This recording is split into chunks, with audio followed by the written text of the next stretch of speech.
Hello mga ka-vlog! Welcome back sa aking channel or dito sa aking Facebook page. Nandito tayo ngayon para makisaya sa aming fiesta celebration. Samahan nyo kami habang tuklasin natin hindi lang ang kasiyahan ng fiesta, kundi pati na rin kung paano ito nagsimula at kung bakit mahalagang tradisyon ito hanggang ngayon. Alam nyo ba na ang tradisyon ng fiesta dito sa Pilipinas ay nagsimula pa noong panahon ng pananakop ng mga Espanyol?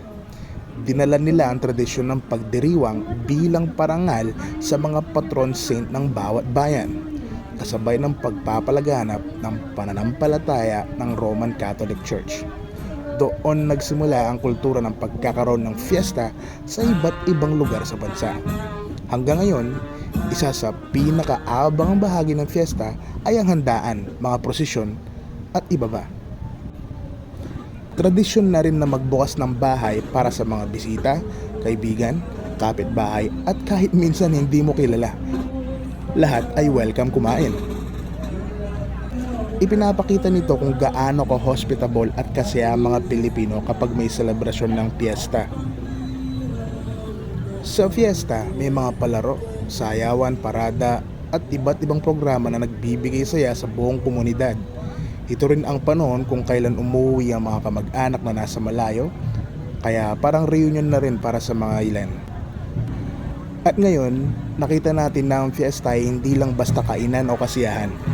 Ito ay selebrasyon ng pasalamat, kultura at pagkakaisa ng komunidad.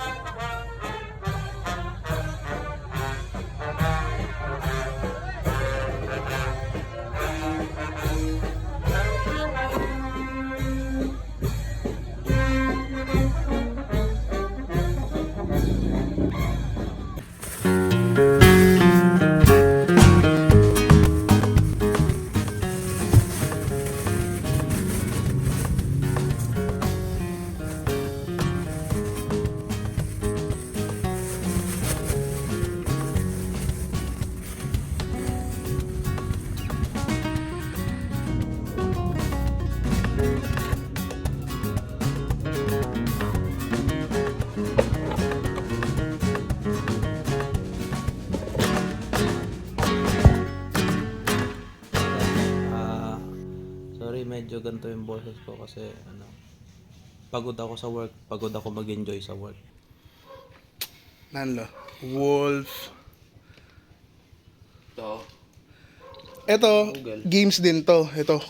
Ito maraming games yan. Alam ko pwedeng 2-player to eh. Tapos meron din kaming Plants vs. Zombie, Angry Birds. O dalawang click lang. Ang dami click. May trabaho na ako pero wala pa rin akong pera. Sumahod ka naman ah. Wala. Naiintindihan ko na yung mga memes sa Facebook. Yung sahod mo, madaming laman. Tas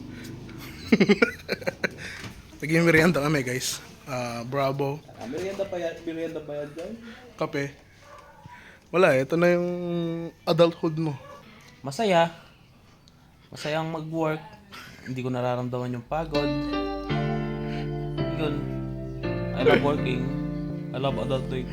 I miss college. Manilangin mo kayo mga kasalanan. Ngayon at oras ng kamatayan ni Babo Maria. Kanya pa naman, ipokonsensyon mo, Jesus. Okay, ay Saul, king tukso, muli ikabas mo kami. Pabanuodin hanggang kalatuan. Lalo na retak talagang mangailangan, tipek ang pakalulu.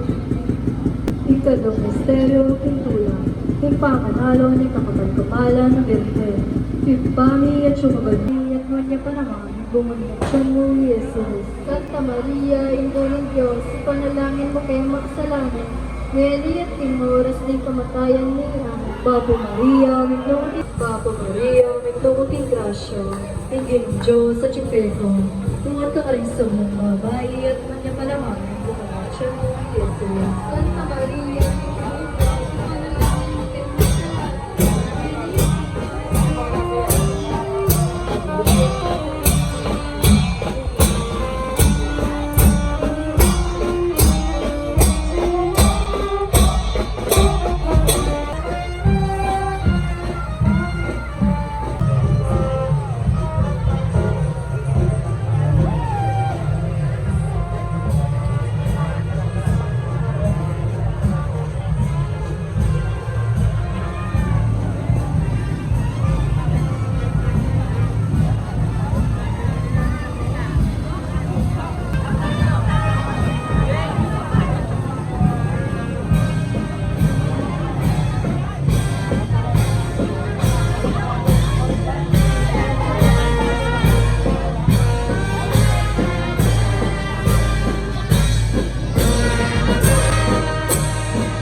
Paluan mo.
Saan?